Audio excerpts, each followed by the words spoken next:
Halo teman-teman, sekarang kita akan membahas tentang yang namanya trailing stop. Apa itu trailing stop? Kita langsung mulai dengan slide yang pertama. Nah, trailing stop ini adalah pengaturan agar stop loss-nya itu bergerak secara fleksibel mengikuti pergerakan harga berdasarkan jarak besaran pips yang sudah ditentukan.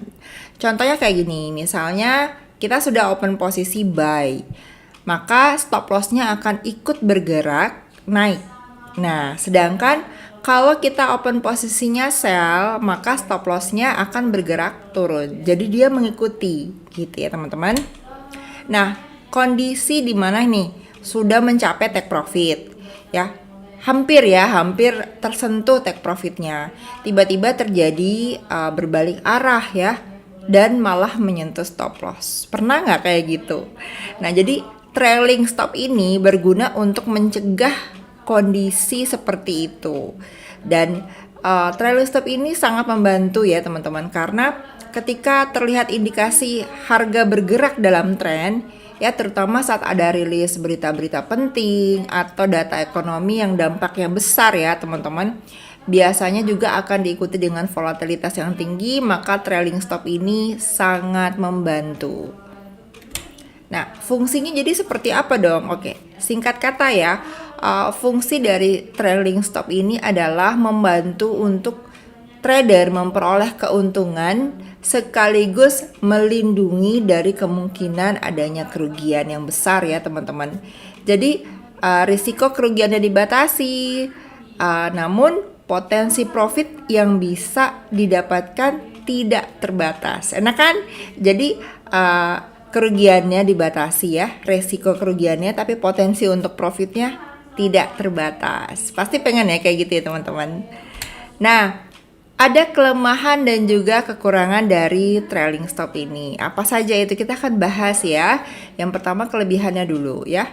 Kelebihan dari trailing stop ini, jika harga aset mengalami fluktuasi yang cukup besar, maka cenderung lebih fleksibel daripada fitur stop loss yang ya mengharuskan ini ya, pembaruan setiap saat. Nah, sedangkan ketika kita menggunakan trailing stop, aset kita akan otomatis terjual kalau harga pasar menurun sampai ke level stop loss yang udah ditentukan. Jadi tetap terlindungi. Ya, itulah kelebihannya ketika kita menggunakan trailing stop. Lalu apa kekurangannya? Nah, ini dia kekurangannya. Jadi aset dengan volatilitas tinggi relatif sulit ya menggunakan trailing stop. Yang kedua adalah ya, sebagai trader kita harus memaklumi dan menerima bahwa trailing stop ini hanya sekedar media saja yang membantu trader ya, bukan benar-benar valid atau benar-benar diandalkan ya, tidak teman-teman ya, karena dalam trading itu hanya ada probabilitas, bukan kepastian ya, tidak ada kepastian dalam trading. Nah, jadi analisis teknikal, fundamental analisis itu benar-benar dibutuhkan ya. Kita perlu menggunakan itu saat menganalisa market sehingga kita terbantu untuk mengambil action ya. Apakah kita mau buy atau kita mau sell. Oke teman-teman, semoga penjelasan dari trailing stop ini bisa membantu teman-teman.